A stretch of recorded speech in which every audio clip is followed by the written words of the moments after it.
مزاحیہ لطیفے جج: کیا ثبوت ہے کہ تم گاڑی تیز نہیں چلا رہے تھے؟ ملزم: جناب میں بیگم کو لینے سسرال جا رہا تھا۔ جج: کیس ختم، رہا کرو اس معصوم کو۔ ٹیچر: جو بے وقوف ہے کھڑا ہو جائے۔ کچھ دیر کوئی نہ کھڑا ہوا تو پپو کھڑا ہو گیا۔ ٹیچر: کیا تم بے وقوف ہو؟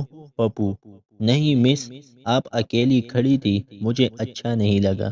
Why, hello there, and welcome. دکاندار عورت کو کپڑے دکھا دکھا کر تھک گیا، آخر تنگ آ کر بولا، مجھے افسوس ہے آپ کو کوئی کپڑا پسند نہیں آیا۔ عورت: کوئی بات نہیں، میں تو ویسے بھی سبزی لینے آئی تھی۔ شوہر: آلو کے پراٹھوں میں آلو تو نظر ہی نہیں آ رہے۔ بیوی: چھپ کر کے کھا لے، ملتانی حلوے میں کون سا ملتان نظر آتا ہے؟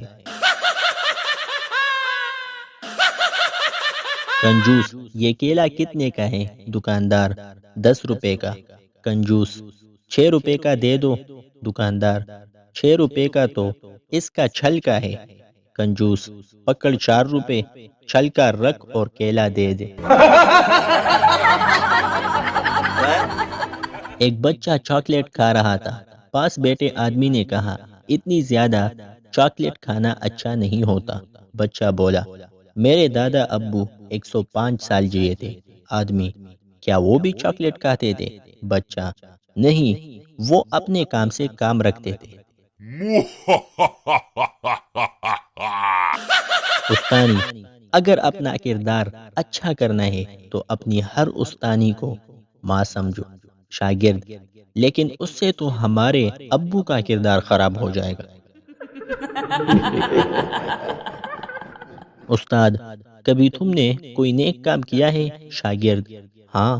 استاد: وہ کیا؟ شاگرد: ایک بوڑھا آدمی آرام سے گھر جا رہا تھا، میں نے کتا پیچھے لگا دیا، وہ جلدی گھر پہنچ گیا۔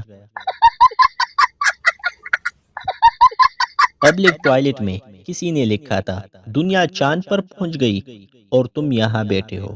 کسی نے نیچے لکھ دیا، بس دھو کر جا رہا ہوں، وہاں پانی نہیں تھا۔